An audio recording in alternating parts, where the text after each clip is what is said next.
नमस्ते प्रणाम। हम खेसारी लाल यादव सबके गोड़ छुके गोड़ लगतनी और बिना बतौले लाइव आगे नहीं रहो सबके।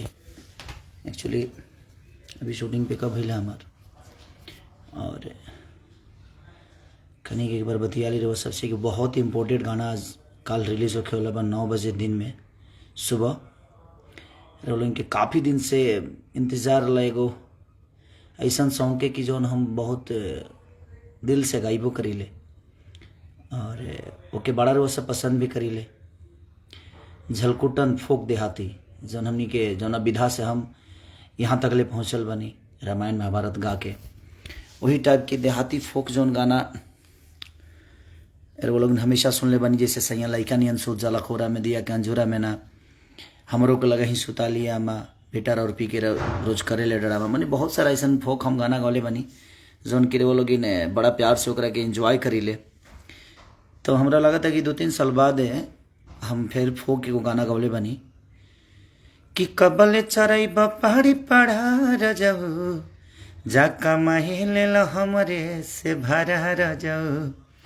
और बड़ा मैंने हर जगह ओकरा के सुनल जा सकता। इसे जो हमनी के फोक जोन होला तो लोग जानते बनी कितना मज़ा आवेला ओकरा के सुनने में। और जितना भी लाइव से लोग जुड़ल बा, एगो हमार पेज बा, एगो हमार टीम खेसारी के पेज बा, जौना कि दोनों पर हम बड़ा वो सबके बीच में आवत रही ले, प्यार आशीर्वाद लेते रही ले। लव यू सबके।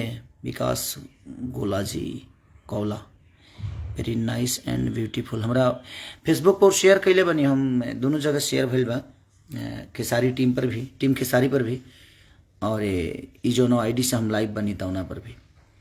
तो जितना रोलन के प्यार आशीर्वाद मिलेला तो आदमी कोशिश करला कि कभी कभी से आके बात कर ली। और अन्नपूर्णा फिल्म से भी गाना बहुत प्यार वो लोग देता नहीं, ब्लू बीट से, आदि शक्ति से,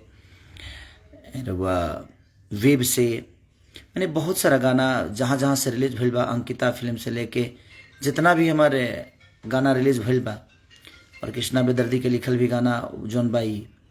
और हमेशा हमारा और कृष्णा जी के जोड़ी एगो अद्भुत इतिहास की तरफ, जब भी कुछ कैले बा आदमी कुछ अच्छा कैले बा तब रुआ गन्नायक के गाना रो लोग इतना प्यार आशीर्वाद देता नहीं कि हमारे सैया जी डाले पलानी में, छोटका देवरा डालता दलानी में, और कि मन करे छोड़ दी दीदिया गावे जाइल। बहुत प्यारा सॉन्ग जितना भी आदमी कैले बा। और एगो खेसारी म्यूजिक वर्ल्ड से गाना हम होली के सबसे बेहतरीन गाना एगो सेट सॉन्ग औले बनी जौन की अक्षरा जी में काम कैले बड़ी। एगो अक्षरा जी के कंपनी से भी गाना होता, तब वो लोग ओकरा के प्यार और आशीर्वाद जरूर दे। हमने बहुत सारा भी गाना बावे जो धीरे धीरे आदमी छोड़ी ओकरा के, लेकिन काल रोल के जो चाही वो लोग हमेशा कह लेना कि भैया कुछ देहाती जौना विधा से हमने के उत्पत्ति भइल बा, जौना विधा से हमारे के दुनिया जनले बा, तो कोशिश आदमी करेला कि वो विधा के हमेशा वो सब की तरफ और झुकाव होखे और अपन फूक और जो माटी है अपन वो माटी का हमेशा जिंदा रखो अपना गायकी के माध्यम से। ऐसे वो माटी के हमनी के का जिंदा रखब जा। इतना समाज हमनी के बारे जो प्यार हमेशा दिला और वह सब के प्यार ही बाजे हर वो चीज़ के कहीं ना कहीं ऊपर करेला, चाहे वो आर्टिस्ट हो के, नेता हो के, अभिनेता हो के, हो के सबके प्यार वो लोग नहीं सही दे के और अपने दिल में राखी ले। तब रोलिंग के इंतज़ार ख़त्म भइल। काल फालतू इंटरटेनमेंट से 9 बजे वो गाना रिलीज होता, 9 बजे सुबह में।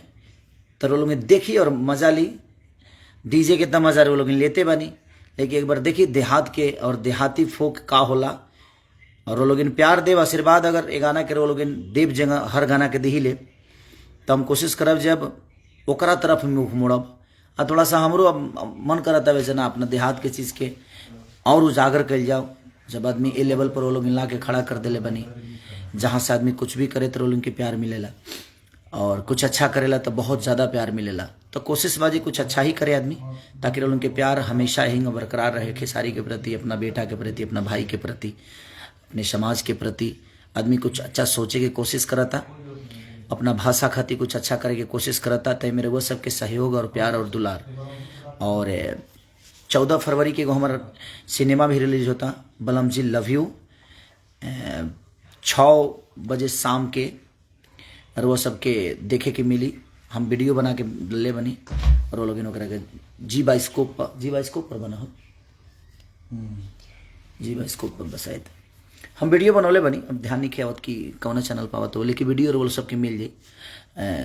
तर वो लोग प्यार और आशीर्वाद ऐसे ही देते रही, वो लोग खुशहाल रही और ऐसे ही अपना भाई पर अपन दयादृष्टि बनल रही।